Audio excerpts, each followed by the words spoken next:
नमस्कार, आप देख रहे हैं CNA टीवी और मैं हूं आज आपके साथ में तेजपाल नेगी।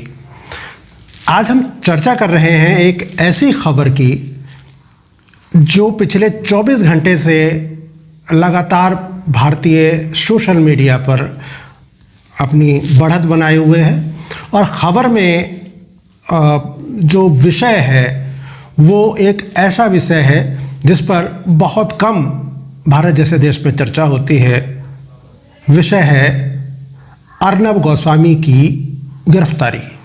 और अर्नब गोस्वामी जैसे पत्रकार की गिरफ्तारी को इस देश में एक मुख्य मुद्दा बना के उभारा गया, या यूँ कहें कि राजनीतिक दलों ने जिस तरह से इस गिरफ्तारी पर अपनी प्रतिक्रियाएं दी हैं, वो ये समझिए कि वो ऐतिहासिक है।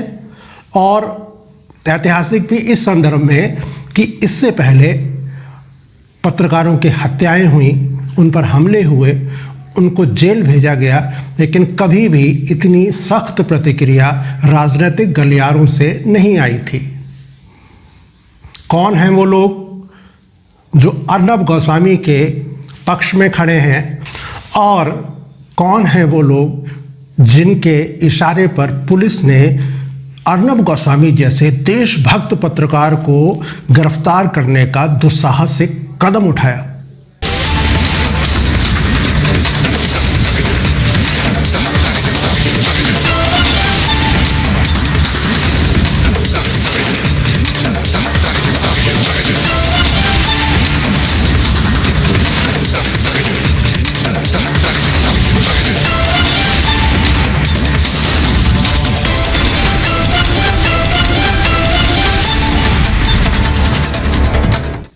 बात करते हैं शुरुआत से।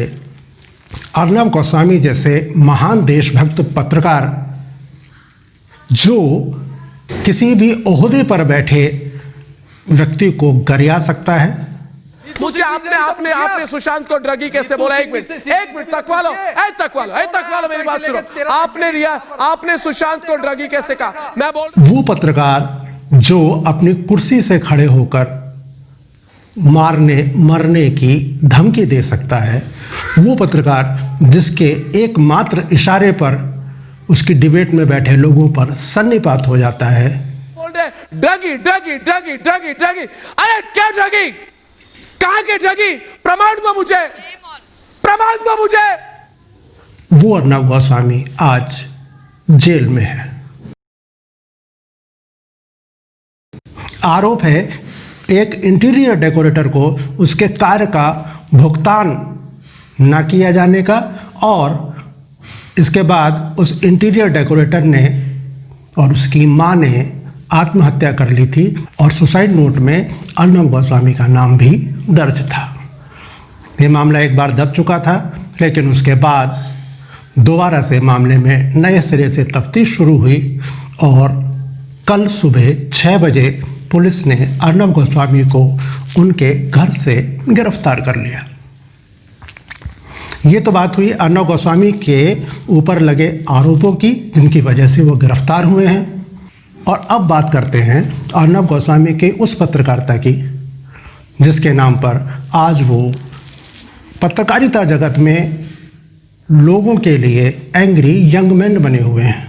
अपनी सनसनीखेज पत्रकारिता से टीवी चैनल की TRP बढ़ाने का आरोप भी अर्नब गोस्वामी पर लगा।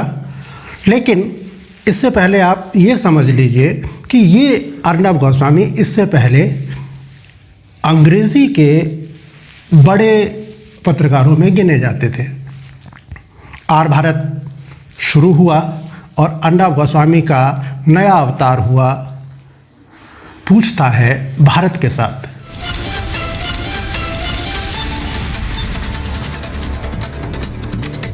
जी हाँ, पूछता है भारत उनका एक ऐसा कार्यक्रम है जिसमें सिर्फ और सिर्फ अर्नब गोस्वामी ही होते हैं। वे जब बोलते हैं तो अपने विचारों का समर्थन ना करने वालों को खड़े होकर धमकियां दे सकते हैं।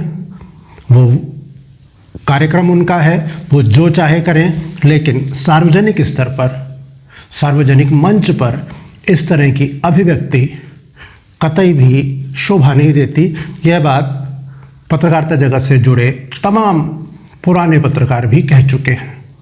प्रमाण दिखाओ, प्रमाण मैं दिखाता हूं, प्रमाण मेरे पास है और प्रमाण ये है कि रिया चक्रवर्ती के व्हाट्सएप कन्वर्सेशन मेरे पास है। अरे रिया चक्रवर्ती बोलती है ड्रग दो, ड्रग दो, ड्रग दो, ड्रग दो, ड्रग दो, मुझे ड्रग दो, मुझे ड्रग्स दो।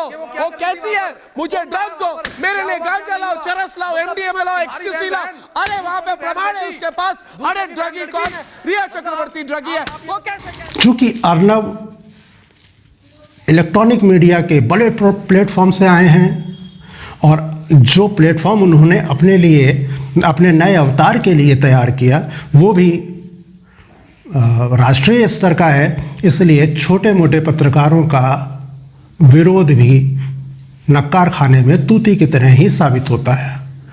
खैर, बात अर्नब गोस्वामी के पत्रकारिता की सीमाओं की अगर की जाए तो उन्होंने सीमाओं को तोड़ा है, इसमें कोई दो राय नहीं है। अर्नब गोस्वामी से पहले जिन चैनलों को वो गरियाते हैं उनके आधे आधे नाम लेकर, एक उदाहरण आप देखिए इस वीडियो में। मैं कह रहा हूं उनको, मैं खुली चुनौती आज दे रहा हूं, तक वालों को रोक सको रोक लो और तक वाले शर्म करो, चुल्लू भर पानी में डूब मरो। और उन्हीं चैनलों से उनकी प्रतिद्वंदिता भी साबित होती रही है। ये वो चैनल हैं जो अर्नब से पहले लगभग इसी टोन में बात किया करते थे। इनकी डिबेट्स के भी यही मुद्दे हुआ करते थे। इनकी भाषा शैली किस तरह की होती थी ये आप भी जानते हैं। लेकिन जब अर्नब का पदार्पण हुआ हिंदी पत्रकारिता में तो उन्होंने कैश किया उस फार्मूले को जो कभी हिंदी फिल्मों में महानायक अमिताभ बच्चन ने कैश किया था, यानी एंग्री यंग मैन।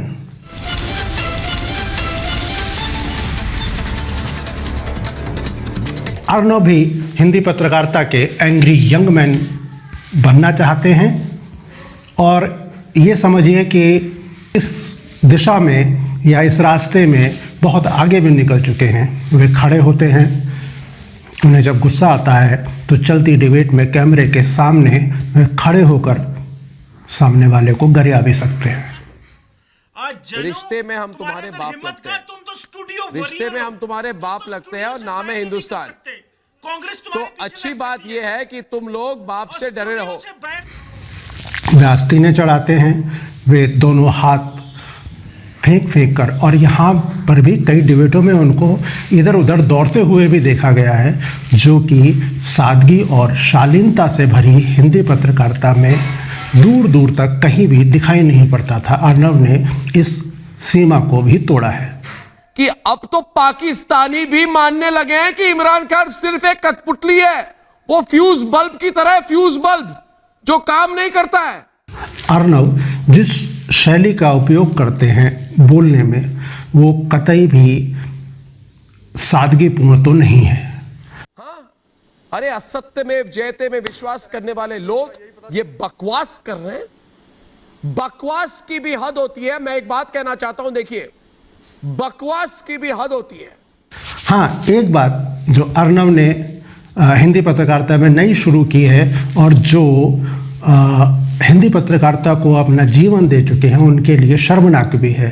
एक साक्षात्कार में अर्नब ने कहीं कहा था कि वे हिंदी में जब बोलते हैं और जब हिंदी पत्रकारिता करते हैं उस समय वे लोगों की नब्ज़ को पकड़ के पत्रकारिता करना चाहते हैं। यानी वो जितना चीखते हैं, वो जितना चिल्लाते हैं, उनका मानना यह है कि हिंदी के दर्शक और हिंदी के पाठक, इन लोगों को यही भाषा समझ में आती है। इसका मतलब कि हिंदी के दर्शक जो हैं वो ज़्यादा चीखने चिल्लाने वाले लोगों को, ऐसे पत्रकारों को पसंद करते हैं। लेकिन हमें आज तक समझ नहीं आया कि चीखने चिल्लाने से दर्शक और पाठक कैसे आपकी खबर को सत्य मान सकते हैं।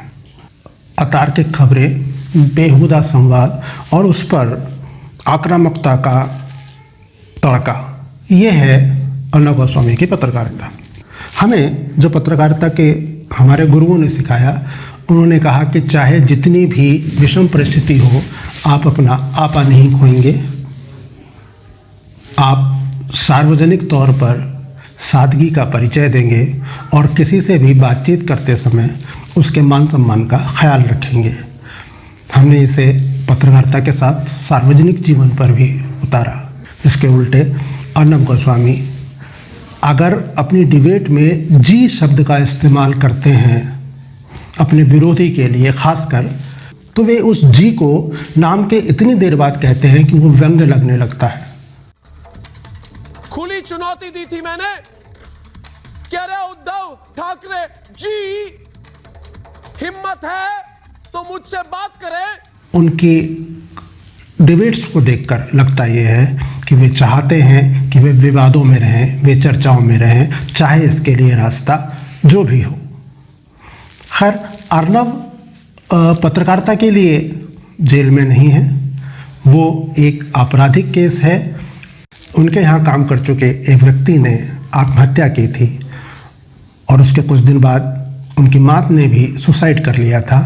उनकी विधवा और उनके बच्चे आज भी कोर्ट और कचहरी के चक्कर लगा रहे हैं। ऐसे में अर्नब गोस्वामी की गिरफ्तारी होना और उसके बाद उन पर आरोप दाखिल होना अदालत में, ये एक लंबी प्रक्रिया है। इस प्रक्रिया की शुरुआत हुई है। इसे राजनीतिक मुद्दा नहीं बनाना चाहिए। हाँ, एक सवाल ज़रूर उठता है कि यदि इन्हीं अर्नब गोस्वामी के पास कोई खबर आती इस तरह की कि माँ और बेटे ने सुसाइड किया और सुसाइड नोट में किसी व्यक्ति का नाम लिखा है और पुलिस कई वर्षों से उस ऊंची पहुंच वाले व्यक्ति को गिरफ्तार करने की हिम्मत नहीं जुटा रही है, तो क्या अर्नब गोस्वामी उस खबर को छोड़ देते? यदि नहीं, तो फिर अर्नब गोस्वामी की गिरफ्तारी पर इतना हो हल्ला क्यों?